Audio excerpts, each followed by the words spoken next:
فاتحہ۔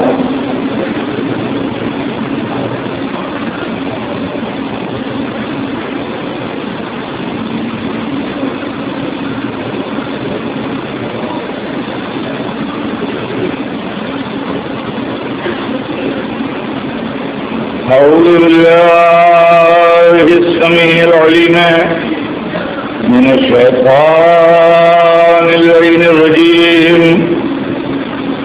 بسم الله الرحمن الرحيم. الحمد لله رب العالمين، والصلاة والسلام على سيدنا وشفيعنا بالخير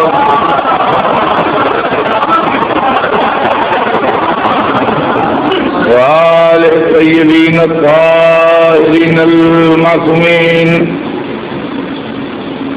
ولعنة الله على أعدائهم أجمعين من يومنا هذا إلى يوم الدين. أما بعد فقد قال الله سبحانه تبارك وتعالى في كتابه المبين وهو أصدق الصادقين: إن الدين عند الله الإسلام. صلوات بھیجیں.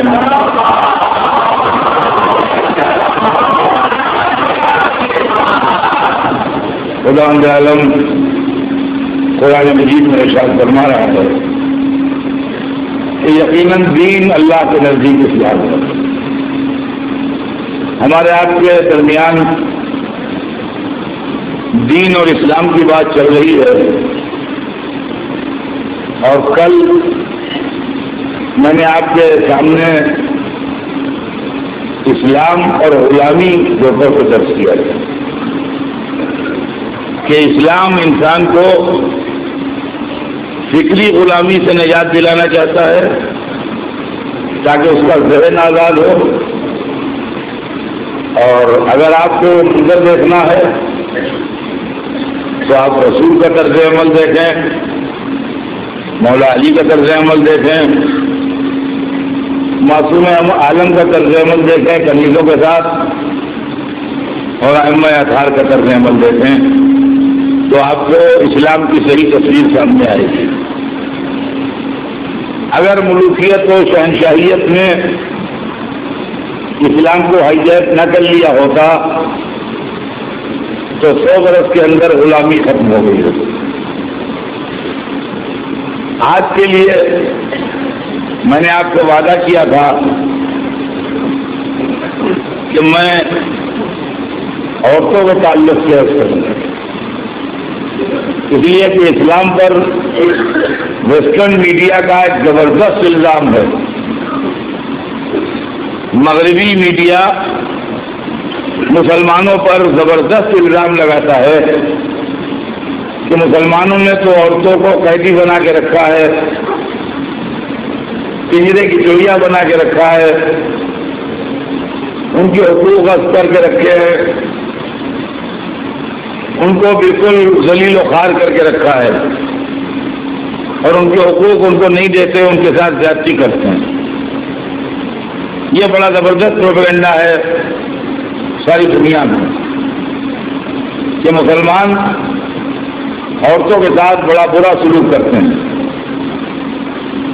اصل معاملہ یہ ہے کہ مغربی میڈیا نے شہنشاہوں کی محلوں کی عورتوں کو دیکھا یا قبائلی رسم و رواج میں جکڑی ہوئی عورتوں کو دیکھا، ان کو اسلامی عورتوں کو دیکھنے کا موقع ہی نہ ملا. مغرب کا اپنا ایک اصول ہے، وہ اپنے حساب سے ایک فارمولہ بناتے ہیں اور اس کے بعد معیار تہذیب اسی کو مان لیتے ہیں، اور جو ان کے خلاف جاتا ہے اس کو غیر مہذب کہہ دیتے ہیں. کیونکہ وسائل ان کے پاس زیادہ ہیں آواز پہنچانے کے ذرائع ان کے پاس زیادہ ہیں، وہ بولتے ہیں تو ساری دنیا میں سنا جاتا ہے، ہم بولتے ہیں تو آواز ایک شہر تک نہیں پہنچ پاتی، لہذا آمنے سامنے کی بات نہیں ہو سکتی۔ آمنے سامنے کی بات اس وقت ممکن ہے جب ہماری آواز کا پھیلاؤ بھی اتنا ہو جتنا ان کی آواز کا پھیلاؤ، تب بات مزے کی ہے اور تبھی صحیح معنوں میں کوئی گفتگو ہو سکتی ہے۔ وہ ہم کو جنگلی کہتے ہیں، انسیویلائزڈ کہتے ہیں، اور ساتھ ساتھ یہ کہتے ہیں کہ مسلمان انسیویلائزڈ ہیں، غیر مہذب ہیں، اس لیے کہ اپنی عورتوں کو چادریں اڑاتے ہیں۔ چونکہ ہم چادریں اڑاتے ہیں لہذا ہم غیر مہذب ہیں۔ اگر برابر سے جواب دینے کا موقع ہو تو ہم بھی یہ کہہ سکتے ہیں کہ آپ غیر مہذب ہیں اس لیے کہ آپ اپنا تجارت کا مال بیچنے کے لیے عورت کے جسم کو ذریعہ بناتے ہیں۔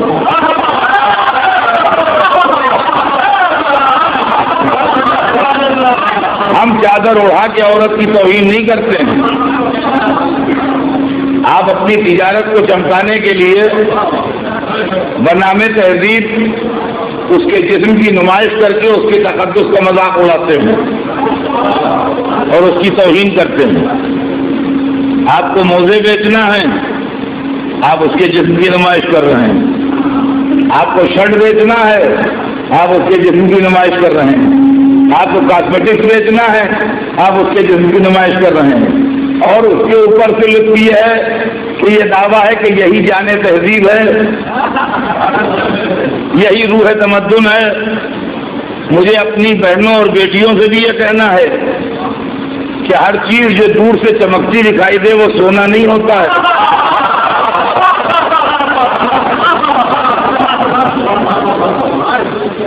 ہمارے پاس اپنی تہذیب ہے، اپنا کلچر ہے، اپنا مذہب ہے، اپنے نظریات ہیں، اور وہ ٹھوس اخلاقی، علمی اور مذہبی بنیادوں پر قائم ہیں۔ آپ ان کے ساتھ قدم ملا کے چل نہ پائیں گے۔ اس کی وجہ یہ ہے کہ بات خالی چادر اتار دینے کی نہیں ہے۔ اگر بات اس پر بس ہو جائے تو چلو بات سوچے، مگر بات چادر اتار دینے پر بس نہیں ہوتی۔ انہوں نے اپنے ساحلوں پر بنامے تہذیب اس کے جسم کا ایک ایک تار اتار لیا۔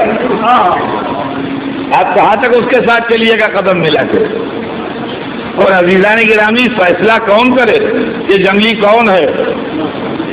ہم جنگلی ہیں کہ اپنی عورتوں کو چادر اڑاتے ہیں، یا وہ جنگلی ہیں جو اپنی عورتوں کو ننگا گھماتے ہیں؟ فیصلہ کرنے والی تھرڈ پارٹی ہونا چاہیے۔ جو جھگڑا کر رہا ہے وہی جج بھی ہو تو فیصلہ کبھی حق پر نہیں ہوگا۔ فیصلہ کرنے والی تھرڈ پارٹی ہونا چاہیے جو دونوں کو سن کے ایمانداری سے فیصلہ کرے۔ یہاں دنیا تو حصوں میں بٹی ہے، ایسٹ ویسٹ، فیصلہ کرنے کے لیے تیسری دنیا کہاں سے آئے؟ وہ کہتے ہیں ہم جنگلی ہیں اس لیے کہ ہم چادریں اڑاتے ہیں، ہم کہتے ہیں وہ جنگلی ہے اس لیے کہ ننگا گھماتے ہیں۔ فیصلہ کرنے کے لیے جج آئے کہاں سے؟ جو نہ ادھر سے تعلق رکھتا ہو نہ ادھر سے تعلق رکھتا ہو۔ تو میرے خیال میں تو جنگل میں چلیے جو جانوروں کا وطن ہے، اگر جانور چادریں اوڑھے گھوم رہے ملے تو ہم جنگلی ہیں، اگر ننگے گھوم رہے ہیں تو آپ جنگلی ہیں۔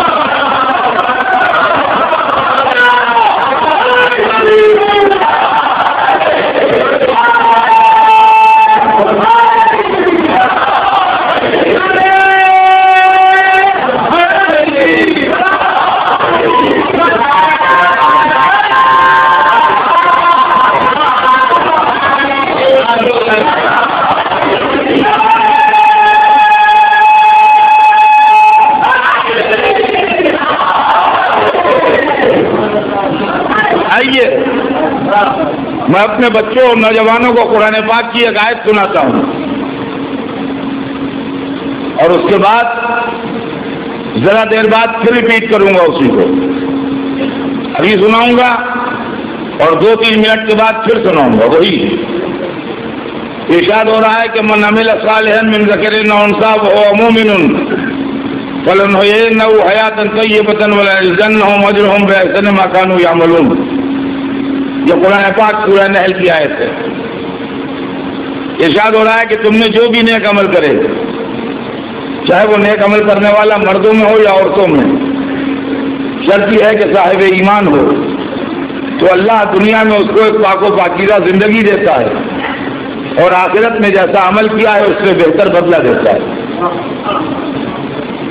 آج جب ہم یہ آیت سنتے ہیں تو ہم کو قطعاً یہ احساس نہیں ہوتا کہ کوئی انقلابی آواز ہے یا سن کے ہم اچھل پڑیں یا ہمیں تعجب ہو یا ہم حیرت میں پڑ جائیں کہ یہ آواز ہم نے آج سے پہلے کبھی نہیں سنی. ایسی کوئی فیلنگ نہیں ہوتی. اور میں نے ابھی آپ کے سامنے جو آیت اور پڑھ کے ترجمہ کیا تو یہاں مجمع کے اوپر بھی کوئی ری ایکشن خاص نہیں ہوا، ابھی آپ نے دیکھا. لیکن آپ کو میں وہ تصویر دکھا دوں کہ آج سے 1400 برس پہلے جس علاقے میں اسلام آیا تھا، یعنی مکہ مدینہ اور مکہ مدینے کے آس پاس کا علاقہ، جہاں توحید کا نور چمکا، جہاں اسلام کی کرن پھوٹی، جہاں قرآن پاک نازل ہوا اور جو سرور کائنات کی تبلیغات کا خاص علاقہ تھا، وہاں اسلام سے پہلے 3 پڑوسی اور رہتے تھے. جیسے کسی بستی میں 3 گھر ہوں اور وہاں چوتھا آدمی بھی ایک گھر لے لے، تو اس علاقے میں مکے مدینے اور اس کے آس پاس کے علاقے میں 3 طرح کے لوگ آباد تھے. ایک میجارٹی تھی اور 2 مائنورٹیز تھی. اکثریت ان لوگوں کی تھی جو بت پرست تھے. بت پرست قومیں آباد تھیں جو مشرکین کے نام سے یاد کیے گئے. یہ میجارٹی تھی اور زیادہ تر لوگ اسی خیال کے تھے جو اس علاقے میں رہتے تھے. 2 ریلیجس مائنورٹیز تھیں، مذہبی اقلیتیں تھیں. ایک یہودی جو کہتے تھے ہم آسمانی دین کو مانتے ہیں، ہم بت پرست نہیں ہیں، اور دوسرے عیسائی جو کہتے تھے ہم بھی آسمانی دین کو مانتے ہیں، پیغمبروں کے ماننے والے ہیں، ہم بت پرست نہیں ہیں. یہ الگ بات ہے کہ ان دونوں حضرات نے، ایک نے عزیر کو خدا کا بیٹا کہہ کے اور ایک نے حضرت عیسیٰ کو خدا کا بیٹا کہہ کے اپنی توحید میں گڑبڑ کی تھی، مگر بہرحال وہ بت پرستی کے منکر تھے. یہ 3 پڑوسی جو اسلام کے پہلے سے آباد تھے، ان کے پاس عورتوں کے لیے کیا تصور تھا؟ بت پرست قومیں کہتی تھی کہ لڑکی کا پیدا ہونا بڑی ذلت ہے اور بڑی رسوائی ہے، اور یہ دھبا اسی صورت میں دھویا جا سکتا ہے جب پیدا ہوتے ہی اس کو زندہ دفن کر دیا جائے. یہ اس علاقے کے بت پرستوں کا خیال تھا. یہودی لوگ ایسی بات تو نہیں سوچتے تھے، مگر ان کے مذہب میں سب سے بڑا مذہبی جرم یہ تھا کہ وہ تورات مقدس جو حضرت موسیٰ پر نازل ہوئی، اگر کوئی بدبخت اس کو جلا دے تو اس سے بڑا مذہبی مجرم نہیں جو تورات مقدس کو نظر آتش کر دے، جلا دے. لیکن ساتھ ہی ساتھ علماء کا یہ بھی خیال تھا کہ اگر بات یہ آ پڑے کہ تورات عورت کو پڑھائی جائے یا جلائی جائے، آئدر آر یا یہ، اب 2 میں سے ایک کا کام آپ کو سلیکٹ کرنا ہے، یا عورتوں کو پڑھائیے تورات اور یہ جلا دیجیے. تو کہتے تھے ایسی صورت میں تورات کا جلا دینا ثواب ہے، ثواب ہے. اس زمانے میں اس علاقے میں جو عیسائی تھے